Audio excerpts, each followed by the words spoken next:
প্রথমে নজর রাখি আজকে সবথেকে চাঞ্চল্যকর খবরে। কি জানেন, দমদমে যেসবের সম্পত্তি জমি মাফিয়াদের দখলে, বিস্ফোরক অভিযোগ তৃণমূলের শ্রমিক সংগঠনের। হস্তক্ষেপের আর্জি জানিয়ে মুখ্যমন্ত্রীকে চিঠি যেসব ওয়ার্কার্স ইউনিয়নের। অভিযোগ, ডিগলা রোডে যেসবের জমিতে বেআইনি নির্মাণ, যেসবের হাজরা বিল্ডিং ভেঙেও বেআইনি নির্মাণের অভিযোগ উঠেছে।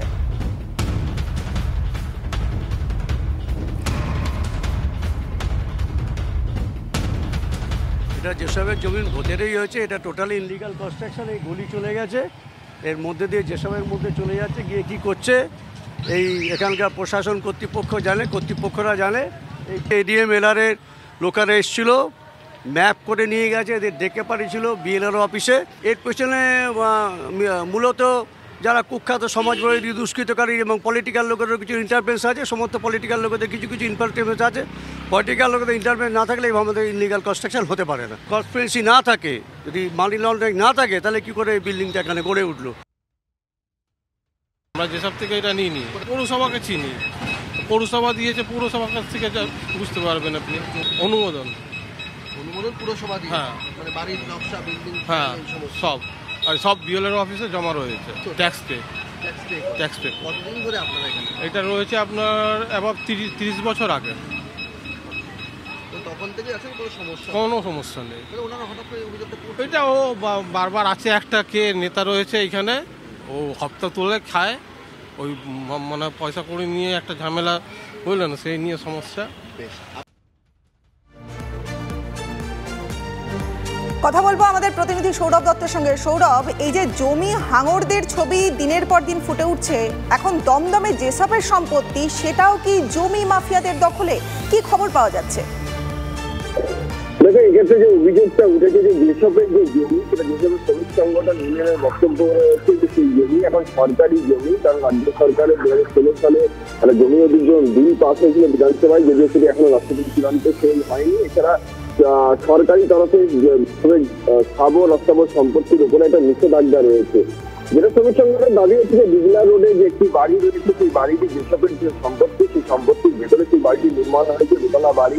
এবং আরেকটি হচ্ছে হাজরা বিল্ডিং। সেই হাজরা বিল্ডিং এর যে জমি, সেই জমিটি কিন্তু সেখানে যে হাজরা বিল্ডিং ভবন ছিল সেটি ভেঙে একটি বাউন্ডারি দেওয়া হয়েছে এবং সেখানে নির্মাণ কাজের লক্ষ্য নিয়ে করে সেই কাজটি করা হয়েছে, এমনটাই অভিযোগ সেখানকার শ্রমিক সংগঠনের। যে অভিযোগের ভিত্তিতে ইতিমধ্যে ভূমি ও ভূমি রাজস্ব দপ্তরের তরফে একটি পরিদর্শনও হয়েছিল এবং আমরা যেটা সূত্র মারফত জানতে পারছি যে পরিদর্শনের ভূমি ও ভূমি রাজস্ব দপ্তরের তরফে এই যে অভিযোগ, শ্রমিক সংগঠনের যে অভিযোগ, সেই অভিযোগকে মান্যতা দেওয়া হয়েছে। কিন্তু পুরপ্রধান তা মানতে চাইছেন না। পুরপ্রধান অস্বীকার করছে। পুরপ্রধান বলছেন যে এখানে যেসবের সম্পত্তি বলে কিছু নেই। ফলে তৃণমূলের শ্রমিক সংগঠন দাবি করছে সরকারি জমি দখল হয়ে যাচ্ছে। আবার তৃণমূলের পুরপ্রধান বলছেন না, সেই দাবি ঠিক নয়। এই পরিস্থিতিতে মুখ্যমন্ত্রী মমতা বন্দ্যোপাধ্যায় দ্বারস্থ হয়েছে যেসবের শ্রমিক সংগঠনের সদস্যরা। তারা বক্তব্য যে মুখ্যমন্ত্রীর হস্তক্ষেপ ছাড়া এই যেসবের জমি পুনরুদ্ধার করা সম্ভব হবে না। ফলে সাম্প্রতিককালে যে অভিযোগ মুখ্যমন্ত্রীর মুখে শোনা গিয়েছে যে সরকারি জমি দখল হয়ে যাচ্ছে, এখানেও কিন্তু সেই অভিযোগেরই একটা প্রতিফলন ঘটছে। বেশ, ধন্যবাদ সৌরভ তোমাকে। পাশাপাশি জানিয়ে দিই আপনাদের যে অভিযোগের ভিত্তিতে সম্প্রতি ভূমি এবং ভূমি রাজস্ব দপ্তরের পরিদর্শন এবং সূত্রের খবর, পরিদর্শন রিপোর্টে শ্রমিকদের অভিযোগেই মান্যতা দেওয়া হলো। যেসবের জমি দখলের অভিযোগ খারিজ করলেন দমদমের পুরপ্রধান। কি বললেন তিনি, শোনাবো। দমদম গার্লস স্কুলের উল্টো দিন ওটা কোনোদিনই যেসবের জায়গা ছিল, ওটা যেসবের বাউন্ডারিটাই ওইটুকু জায়গা, সামান্য একটু জায়গা আছে। মঙ্গল রোডের পিছনে যে জায়গাটার কথা হচ্ছে, সেইটা আমাদের আজ থেকে না বহু বছর ধরে রেকর্ড আছে অন্য প্রাইভেট নামে। ওখানে বিল্ডিং ছিল, দোতলা একটা বিল্ডিং ছিল। বিল্ডিংয়ের ওখানে যেসবের সিকিউরিটিরা ওখানে থাকতো। এখন যেসবের নামে ওই ল্যান্ড আমাদের এখানে পৌরসভার রেকর্ড নেই। 50-60 বছর অন্য একটা প্রাইভেট লোকের নামে রেকর্ড আছে। এখন যেসব যদি ভাড়া দিয়ে থাকতে পারে সেসব ভাড়া থাকে, কিন্তু যেসবের সিকিউরিটিরা থাকতো, যেহেতু ছোটোবেলা থেকে আমরা দেখতাম যে ওখানে যেসবের সিকিউরিটিরা ভাড়া থাকতো আর দোতলা বাড়ি ছিল।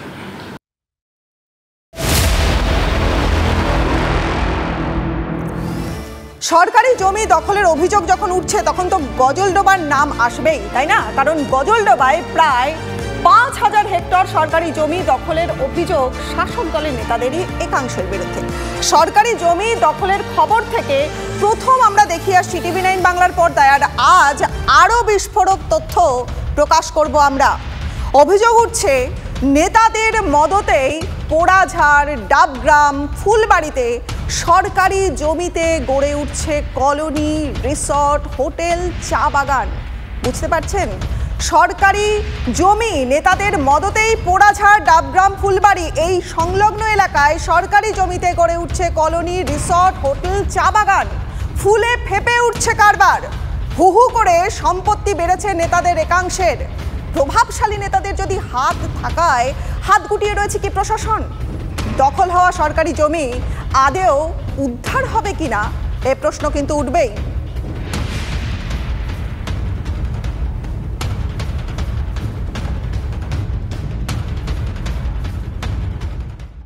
শিলিগুড়ি, ডাবগ্রাম, ফুলবাড়ি অথবা গজলডোবা প্রতিদিন একটু একটু করে বেহাত হচ্ছে সরকারি জমি। ফুলে ফেপে উঠছে নেতাদের জমি দখলের কারবার। শুধু এই জমিই নয়, বিভিন্ন নদীর চর বিক্রি হচ্ছে কোটি কোটি টাকায়। হাজার হাজার জমি বেদখল হয়ে যাচ্ছে বিস্তীর্ণ এলাকা জুড়ে। কিন্তু কেন সব দেখেও দেখে না প্রশাসন? এই মুহূর্তে যারা বিভিন্ন দপ্তরে কর্মরত সেই কর্তারা অবশ্য এসব নিয়ে মুখে কুলুপ উঠেছেন। কিন্তু অবসরপ্রাপ্ত কর্তারা বলছেন, জমির কারবারের বিরুদ্ধে ব্যবস্থা নিতে গেলেই আসে বদলির নির্দেশিকা। হেনস্থা করা হয় সরকারি আধিকারিকদের। এলাকায় গিয়ে জমি নিয়ে মাপজোক করতে গেলেই রাজনৈতিক বাধা আসে। আর যার জেরেই সব দেখেও আসলে কিচ্ছুটি করতে পারেন না বিভিন্ন সরকারি দপ্তরের কর্তারা। উপরতলার নির্দেশ আর গ্রিন সিগন্যাল না থাকায় প্রতিদিন শাসক দলের নেতারা প্রভাব খাটিয়ে এলাকায় একাধিক জমি কার্যত এভাবেই দখল করে নেন। ক্যামেরায় দীপায়নের সঙ্গে প্রসেনজিৎ, টিভি 9 বাংলা, শিলিগুড়ি। পাশাপাশি সরকারি জমি দখল রুখতে কেন পদক্ষেপ করে না প্রশাসন? কিসের ভয় এই প্রশাসনের কর্তাদের? প্রভাবশালীদের ভয় কি? ব্যবস্থা নিতে গেলেই বদলি, হেনস্থা দাবি প্রাক্তন এক বনকর্তার। প্রাক্তন এক পুলিশ কর্তা জানাচ্ছেন, কেউ মৌচাকে ঢিল ছুটতে চান না, দুপা এগোলে 4 পা পিছোতে হয়।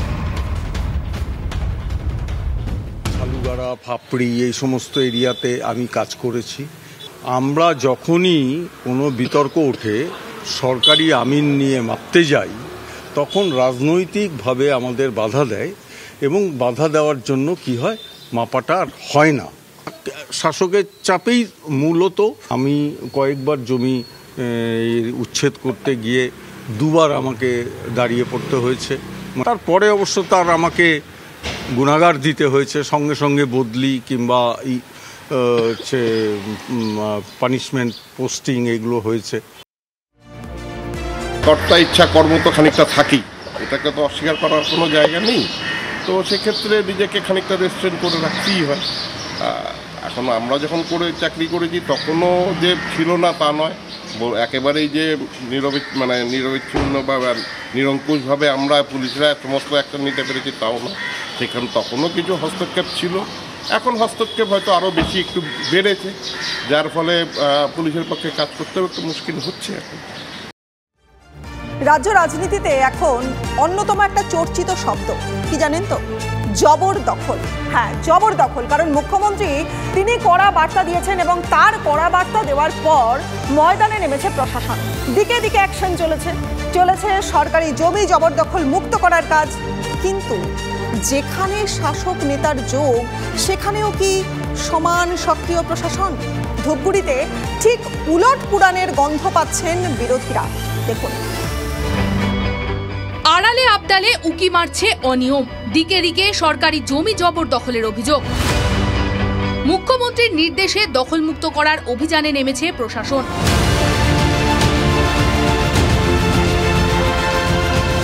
অনিয়মে জুড়ছে শাসক নেতাদের নাম। জলপাইগুড়ির ধূপগুড়িতে পূর্ত দফতরে জলাভূমি জবরদখলের অভিযোগে নাম জড়িয়েছে প্রাক্তন কাউন্সিলর তৃণমূল নেতার। পাশে থাকা একটি জলাশয়, যেই জলাশয় টিনের বেড়া দিয়ে দখলের অভিযোগ উঠেছে প্রাক্তন তৃণমূল কাউন্সিলর বিকাশ সরকারের বিরুদ্ধে, যিনি তৃণমূলের নেতা বলেও পরিচিত এলাকায়। ঠিক আমার পেছনে যে টিনের ঘেরা দেখা যাচ্ছে তার পেছনের অংশে এখনো জল রয়েছে। জলাশয় চোখের সামনে দিনে দুপুরে একেবারে টিনের বেড়া দিয়ে ঘিরে সেটাকে দখল করা হয়েছে। ধূপগুড়ি পুরসভার 16 নম্বর ওয়ার্ডের এই জায়গাটির সামনের অংশটি পূর্ত দপ্তরের, পিছনে প্রাক্তন কাউন্সিলর বিকাশ সরকারের জমি। পুরো জায়গাটি টিন দিয়ে ঘিরে দেওয়া হয়েছে।